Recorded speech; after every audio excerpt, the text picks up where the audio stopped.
to have y'all here. Happy to have everyone here. This is nuts. I can't believe we already have over 20 people. We started off again with like 5. But yeah, so we're gonna do the setup reviews, and then we're gonna do some gaming, probably some Overwatch with friends and family. Because I've been playing a lot of COD, I figured it'd be good to just kind of shake it up a little bit. But yeah, this is cool. I can't believe, you know, I'm seeing bits. I'm seeing cockadoo. Well, I will follow you for sure. This is a sick setup. This would be a sick backdrop for a setup. I'm gonna look at the new pick in a sec. Yeah, so the desk. Someone was asking about the desk. The desk is really cool. So I'll just read this off. So it's custom made. Use scrap metal for the frame and cut a piece of wood, covered it with glass. So that's like the top of it. Built a back piece to hide cables. That makes a huge difference too. LEDs in the desk. This is so cool. This is really really cool. Very unique. I lost my spot. Also made a section for my logo, which I got plastic printed and put it on the desk. Put LEDs in the top frame of the desk. This is just so cool. I mean, I don't know like how to say it more elegantly, but man, it's so good. It looks so good. This whole backdrop right here is amazing. Your style is modern.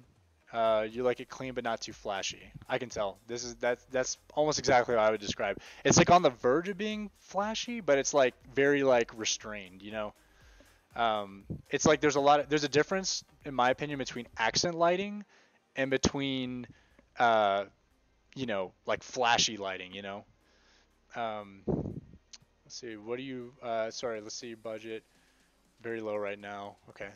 That's fine. I like a lot of RGB lights. I feel like it gives a lot. Yeah, you do RGB well. The one thing I will say is a thing that just kind of just generally sticks out to me, and I was gonna mention this earlier, but I forgot. Are these diffused? They look like they might be. LEDs are trash. No, Mike, I've seen this before too, and it like honestly, to be honest with you, like I know it tends to look worse in pictures, and that's just because of like the exposure. It basically just picks up like the hot spots on the LEDs in pictures, so it probably looks better in real life. But I will say that one of the things that helps with that is the spacing between the LEDs and the actual like obstructive element that's diffusing it. That helps a lot. And then also turning the brightness down helps out a lot too.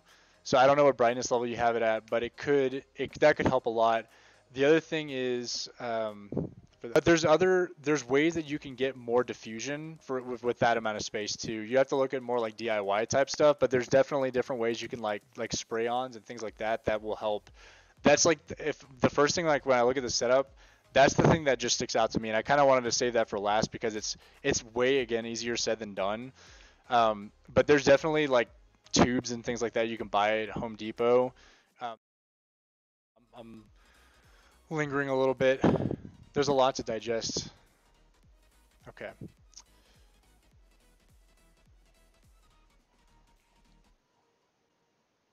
Okay. So this is Sparrow's setup. Ooh, that's a little bit too. There we go. So he also kind of has this like darker sort of setup that almost kind of reminds me of Walrus's as well. But it's really nice. So let me make sure all these pictures are right. Okay, so let's get started on this one. So yeah, the first thought is it's kind of nice the way that you use the space in this room, because if you would put this as like along the desk wall, I think there might be a different picture of it in here, maybe with the wall, but I feel like it would have obstructed like your movement space over here too much. So the corner desk was like a very very smart option for the room that you're in. I think that was like a very smart like design choice. I also like how you have the riser there to kind of push your keyboard under. That's really helpful. I had one of those when I was in college, and it was so helpful for doing homework because I was like in my dorm. It do be your wallpaper. Yeah, it's very a la Walruses, and that's a good thing. That's a good thing. But yeah, I used one of these in college, and I'd always push my keyboard under there, and then I have the whole desk. It's very like functional. You'd have all that space for doing homework and stuff like that. So I like that too. The plants are well done. Um, I like the patterns and stuff on the windows. That's really cool too. It adds like a little bit of, because think of it this way. So if you didn't have this pattern here, think about like how flat in terms of like spaces everything will look. It's like this is kind of like a flat blackish. Um, so I'm gonna go. I'll stay watching for the stats. Okay, I appreciate it, man. Thank you, Mike. And then the wall is kind of a flatter texture. This is like a flat. So basically, point being, I feel like this really, really helps break up kind of the general kind of flatness of a lot of the stuff in this room and add like a nice little design kind of piece to it. It's hungry. You haven't eaten in 9 hours. Oh my God, man, eat something. The chair is really nice. It looks very ergonomic. The general kind of color and theming is very consistent. Like the bedding looks like it matches the kind of the darker, like it's like that dark bluish green kind of feel to it. Um, like really, really dark stuff in here. Then you also have some drawings. That's really cool. One of the things that would be really immediately impactful for this is framing them.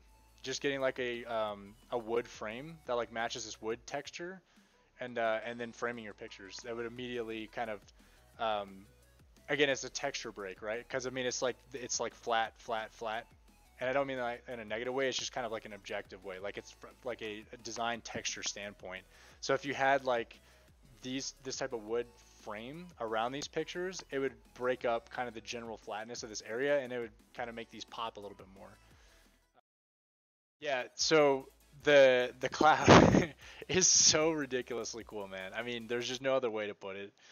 Um, it's awesome. It's like a super defining, like really unique, definitive piece, in there. It's like I don't think I've ever seen this ever before.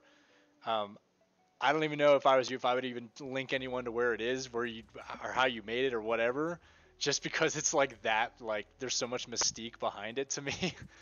It's so ridiculous. It's awesome. And it's really nice that you did the wall hiding over there too.